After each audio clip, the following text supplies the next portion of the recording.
Income tax 2020 tax software example, itemized deductions, gifts to charity. Come in or relax with income tax 2020. Here we are in our Intuit tax software. You don't need the Intuit tax software in order to follow along, although I do think they have a 30-day free trial, so if you can get access to a demo version, it might be a good tool to practice with. We're going to be focusing in on the Form 1040 and the related Schedule A, the itemized deductions, jumping back and forth from the detail to the forms as we run different scenarios, the tax software making it easier to do so. Starting scenario, we have Eric Smith living in Beverly Hills 90210, single filer, W-2 income $100,000, $12,400 standard deduction to give us taxable income $87,600. We can see that in our income tax equation in our formula worksheet. 100,000 income, 12,400 standard deduction, 87,600 here in terms of the taxable income. We're focusing here on the itemized deductions, which we're not taking at this point because they're starting off at 0, and we're focusing in on the charitable deductions. So remember, total itemized deductions, including the charitable deductions, would need to be over the 12,400 in this case for a single filer, that being the standard deduction. If they were married, it would be 24,800 before you're going to get any benefits from them. Going back to our software, note that also we do have a charitable deduction that's on the face of the Form 1040. It's basically an above-the-line deduction. It's not on the Schedule 1 like other kind of above-the-line deductions. They kind of put it right here on line 10A. That means that if you're not taking the itemized deductions, you could still get a benefit of charitable contributions, possibly if they're cash contributions up to $300. So there's a low cap and they have to be cash contributions. They can go here if you're not itemizing. If you are itemizing, or if you want to take charitable contributions over that 300 or non-cash contributions, then you have to be itemizing, and those will then, of course, be on the Schedule A. So if we go on over to the Schedule A, we've got the contributions down here. This is where our concentration will be. Now remember, as we think about these Schedule A items, they have to be over the standard deduction. The charitable contributions are usually not the ones that are going to push you over. What will usually push people over to be able to itemize is the purchase of a home typically, and that then would be increasing possibly the interest on the home mortgage as well as the property taxes up top. Once then close to or over the itemized deductions, anything else would be good. So if someone is itemizing, if someone is not itemizing, then you're going to say, hey, we got $300 of charitable contributions that you could take advantage on the first page of the 1040. If they are itemizing, then you're going to say, hey, any charitable contributions you have are going to be more beneficial at that point because you're over the threshold of itemizing, and so you want to, give more money to charity if that's a tax incentive to do so. Giving money to charity shouldn't be done just for taxes, but obviously, if you want to get a tax benefit from it, you got to be itemizing if you want more than the $300 that would be on the page 1 of the 1040, and any more would count towards a benefit after you are itemizing. Okay, gifts by cash or check. If you made any gift of $250 or more, you could see the instructions. So typically, you're going to want evidence from the charitable organizations for gifts of $250 or more. Obviously, you want to support all your gifts with documentations in the case or event that you have audit of them. Other than by cash or check, if you made any gift of $250 or more, see instructions. So that's where you're typically going to be using Form 8283 if over $500. So we'll take a look at that. And then you could have a carryover from prior years if there were any disallowed gifts. So let's take a look at this. We're going to say, all right, let's jump over to the gifts on the schedule. So we have the cash contributions with the 60% limitation, the 30% limitation down below, and we also have the 100% qualified cash contributions entered above. Now these are going to be AGI or adjusted gross income limitations, so you can put money in up to basically an AGI limitation. These limitations, in my experience, are not as important as some other limitations for tax planning purposes due to the fact that most people are not putting in like 30% or 60% of their money into the charitable organization. So the tax planning of it might not be as important with regards to how much can I max out my charitable contributions, although in some cases, of course, it may be important. So just realize that, and that'll become more clear as we do some of the data input. I'll show you that. But note, you can also see if you want to know what should go here as opposed to the 30% down below. This tax software has, you can select F1, which will give you some information to drill down on what should go in that line item to at least start your research there. And this is going to be enter all contributions made by cash or check to code section 170B1A organizations. Examples of these types of organizations are churches, schools, and hospitals. Deductible contributions to these types of organizations are limited to 60% of the taxpayer's adjusted gross income. Although, again, we have this 100% qualified contribution limitation election here that we'll take a look at shortly. And you could do the same thing for the 30% limitation, hitting F1 within Lacert. Let's practice this out. If I put in like 5,000, let's say here, take a look at the software then. We're going to say, all right, if I go to Schedule A is not yet elected because that 5,000 isn't enough to push me over to itemizing in and of itself. It's not over the 12,400 standard deduction. Therefore, it's not bolded down here. It's not being included on the first page of the 1040. And because the charitable deductions are usually not the thing that will kick people over. What people will kick people over will typically be the home mortgage interest. So let's add that and then see how the charitable contributions could be a complement to it. So if we had like home mortgage interest, for example, let's say that was like 9,000, and then we had property taxes, which would typically be deductible related to the home, and let's say that's going to be 4,500.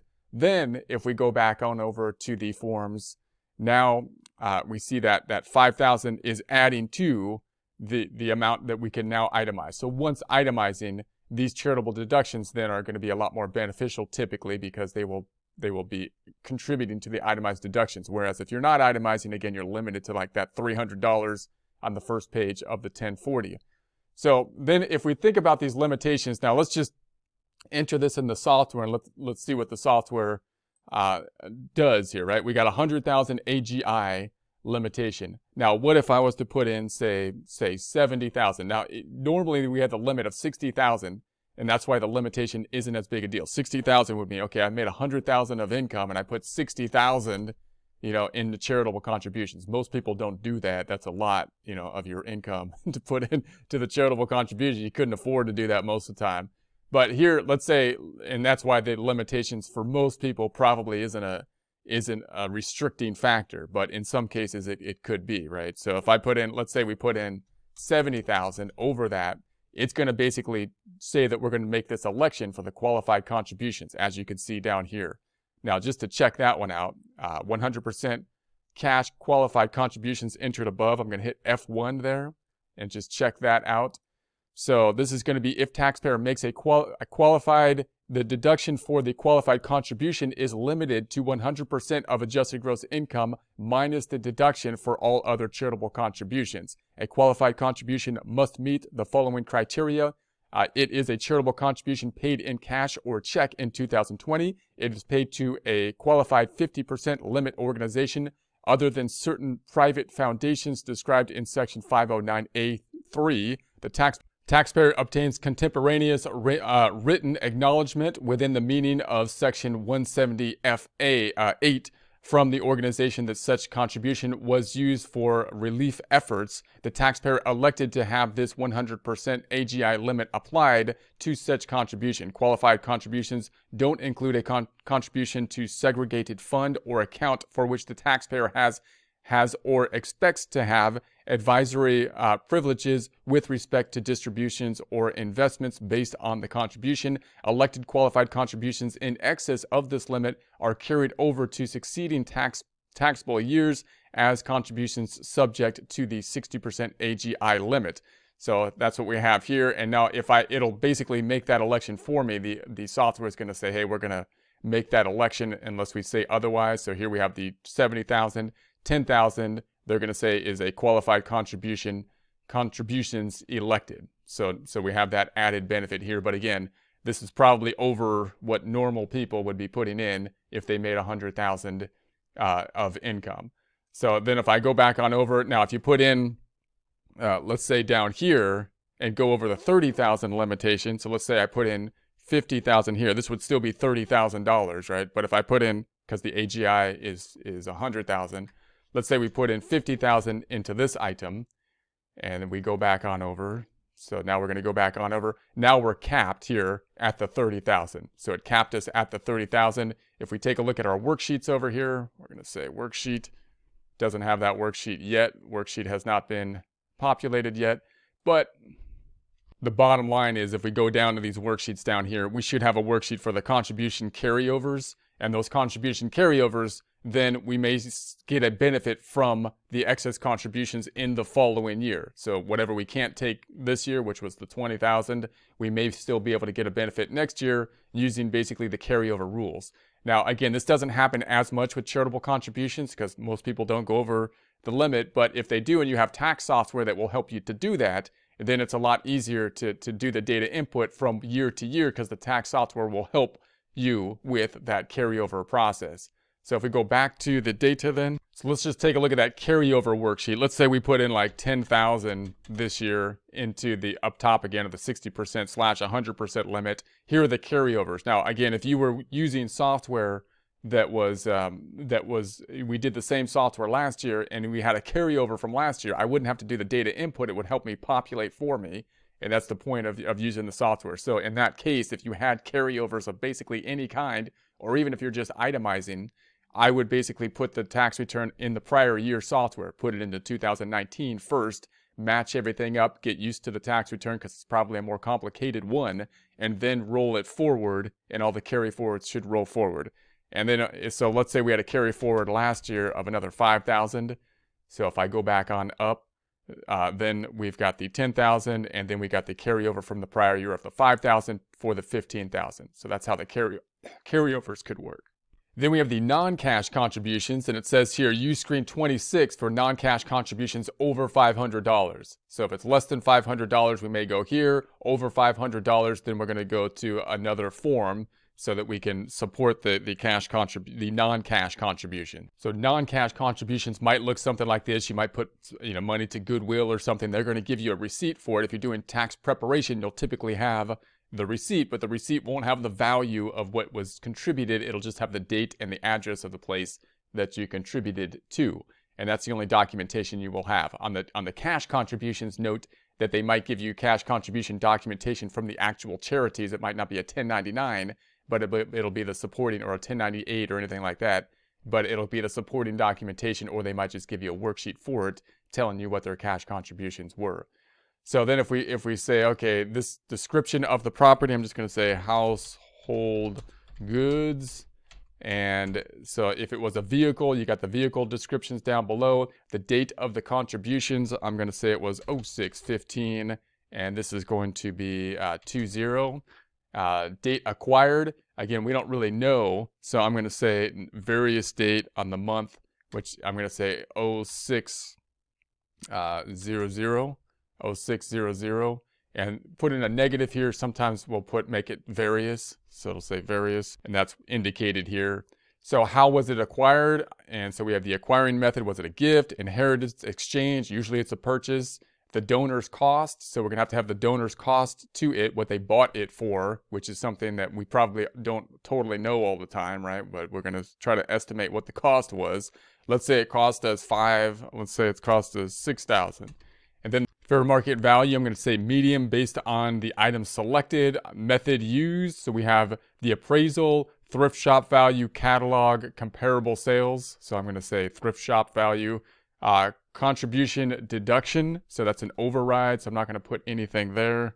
And then on the fair market value, I'm going to put 2,000. So again, you wouldn't really know what the fair market value is, so you'd have to make some kind of estimate on it. I'm going to say, well, 6,000, it went down by like a third. Let's say it's going to be 2,000 for the fair market value. So this is basically kind of the information you would need. You can add other items, so if you had multiple donations to Goodwill or something like that, you can add the multiple items here. You typically need the location of the place, and that will typically be given in the documentation provided by the place that you donated to. Obviously, the difficult part there is going to be valuing what was donated, and you're going to have to be reliant to some degree, basically, on the client, for that information, because obviously we're not a thrift shop. We don't know exactly what it was, so you're going to have to make an approximation of the fair market value for it, and that could be the difficult part.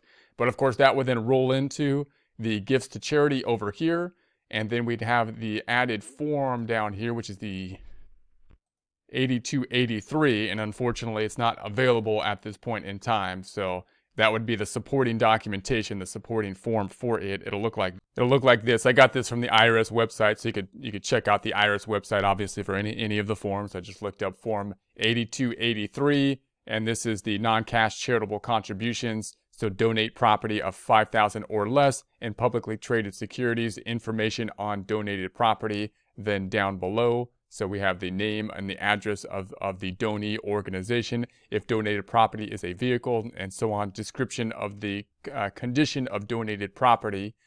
Here, if the amount you claimed as a deduction for an item is $500 or less, you do not have to complete columns E, F, and G. So if it's over the 500, then you typically would. The date of the contribution we have here, date acquired by the donor. How acquired by the donor. You can see this matches, of course, our data input field for the most part. Donor's cost or adjusted basis, the fair market value then being the key number here, because that's what actually is going to be deducted, because that's what was given at the point in time it was given, the value of it. And then the method used to determine the fair market value. So donated property over $5,000 would be down below, information on donated property, and so on and so forth. So you could kind of review this form. We might have a link to an example of this form or upload an example of the form. But again, you could find these forms, any of these forms, by just going to the IRS website, simply typing up the number irs.gov, irs.gov.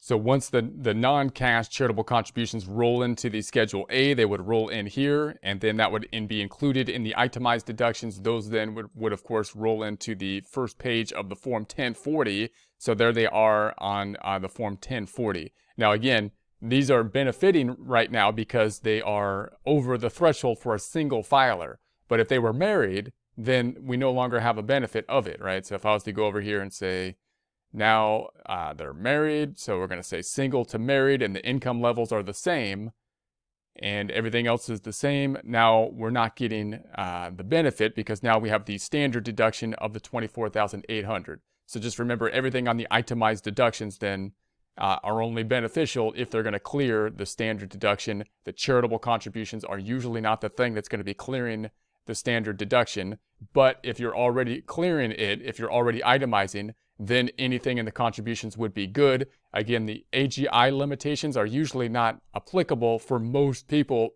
unless you're dealing with, more higher income individuals who are using tax planning and are maxing out their charitable contributions in some way.